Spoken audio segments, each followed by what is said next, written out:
Que la grâce de Jésus notre Seigneur et l'amour de Dieu le Père et la communion de l'Esprit Saint soient toujours avec vous. Bien-aimés dans le Christ, en ce sixième dimanche de Pâques de l'année C, la part de l'Évangile nous invite à voir Jésus qui est le prince de la paix, qui souhaite la paix, qui donne la paix et qui dit « Je vous laisse la paix, c'est ma paix que je vous donne. Je ne vous la donne pas comme le monde la donne, que votre cœur ne se trouble ni s'effraie. » Bien-aimés dans le Christ, quelle parole étonnante et émouvante!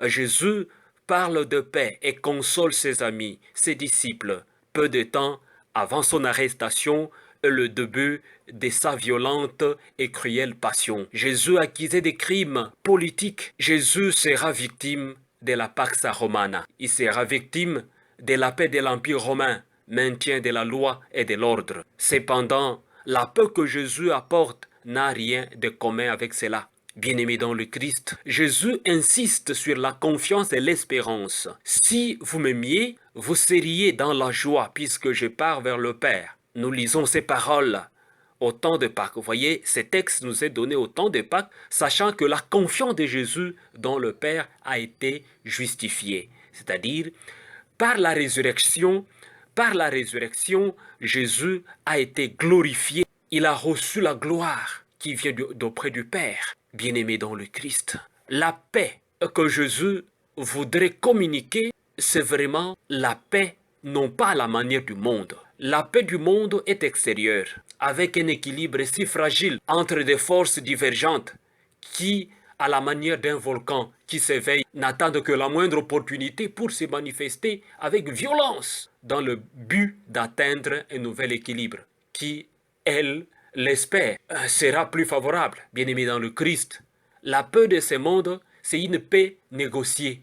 Négociée en fonction des forces relatives du moment. Négociée selon les circonstances. Combien d'agréments ou combien d'accords de paix signés à travers le monde?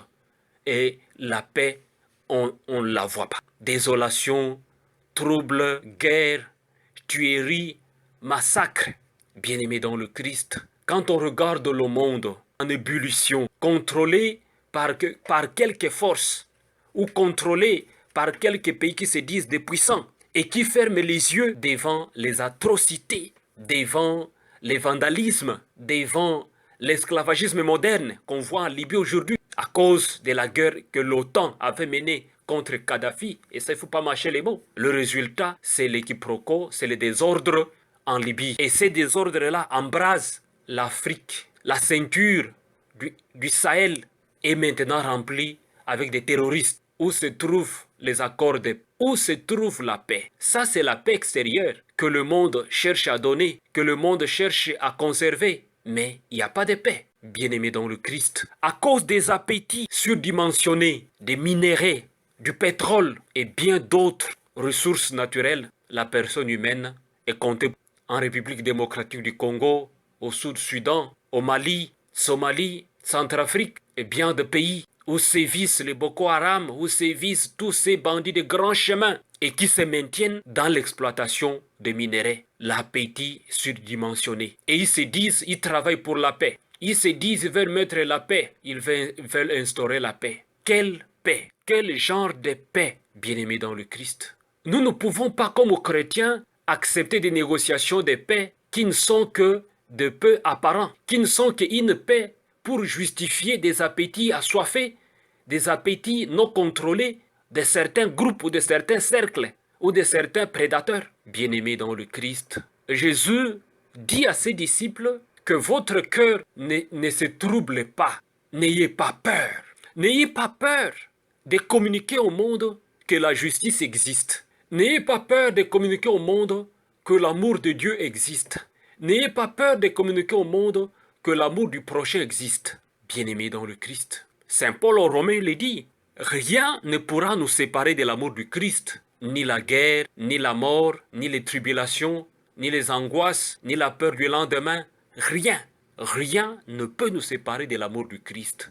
Mais parce que le Christ nous a fait une promesse, je m'en vais et je reviens. Je m'en vais et je reviens. Je serai avec vous tous les jours jusqu'à la fin des temps. Et donc, je vous donne ma paix et je vous laisse ma paix. Ayez confiance, espérez et ayez confiance que je suis avec vous. La paix de Jésus, ce n'est pas une paix de façade, comme celle qui s'est fait un moment, par exemple, dans un couple où l'un cède face aux injustices ou aux récriminations de l'autre pour dire on fait la paix. Mais il s'agit d'une paix précaire. Une paix qui sera remise en cause qu'au conflit prochain, bien aimé dans le Christ. Le monde nous donne aussi sans arrêt des exemples, comme je viens de le dire, plus haut. Les cessez-le-feu signés entre deux nations en guerre et le non-respect de quelques jours plus tard. C'est quelle sorte de paix ça? Ça, ce n'est pas la paix de Jésus. La paix de Jésus, c'est de parvenir à garder un cœur égal, quelles que soient les épreuves à traverser. Voilà, c'est ça. C'est là où Jésus nous amène, que nous ne devons pas avoir peur.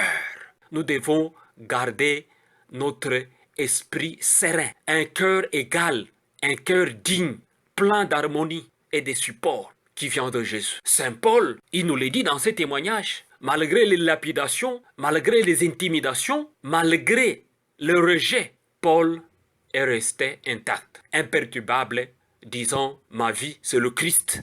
Il n'a pas renié sa foi à cause de la persécution. Bien-aimés dans le Christ, nous ne pouvons pas baisser les bras de réclamer la paix, de réclamer les conditions qui nous reviennent. Si nous fermons les yeux pour dire « bon, ça va aller, ça va, Dieu va le faire ». Non, c'est de l'hypocrisie. C'est de l'hypocrisie de fermer les yeux devant les injustices de ce monde, de fermer les yeux devant des choses semblables, de fermer les yeux devant les fanatismes, de fermer les yeux devant les silences complices, de fermer les yeux devant le droit et la raison du plus fort, de fermer les yeux devant le monde à deux vitesses, de plaider pour des choses apparentes. Non, comme chrétiens, nous devons devenir des instruments de paix. En devenant instruments de paix, nous allons travailler, sincèrement, travailler pour la civilisation de l'amour. Demeurer dans la terre sacrée qui est notre âme, là où se trouve la vraie relation avec le Christ. Rechercher la paix dans le Christ, en imitant le Christ. Imiter son abandon à la volonté du Père. Quoi qu'il en soit, il faut prendre la vie du bon côté. Quoi qu'il en soit, quoi qu'il advienne, il faut rester ferme dans la foi au Christ. La foi au Christ, c'est la foi qui insiste sur la justice. Bien-aimés dans le Christ, la paix de Dieu est une paix véritable, est une paix durable, qui ne vient qu'à la rencontre de la justice et de la miséricorde. Vous ne pouvez pas faire la tabula rasa devant des situations qui demandent la justice.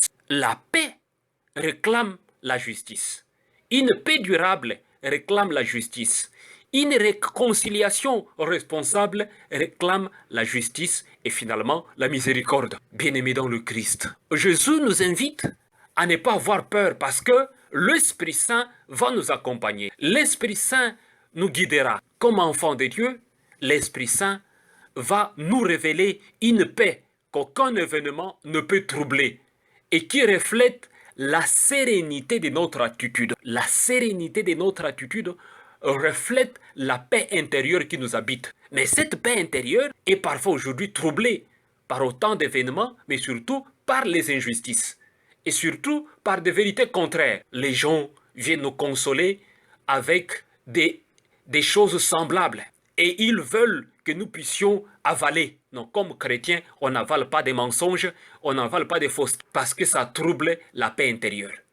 Parce que ça brise la paix intérieure. Bien-aimés dans le Christ. Seigneur, voici la paix que je cherche. Voici la paix que nous cherchons.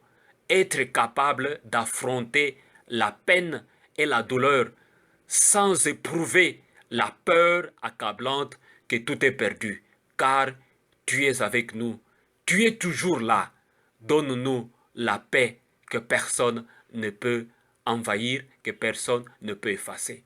Recevez la bénédiction du Seigneur au nom du Père et du Fils et du Saint-Esprit. Amen.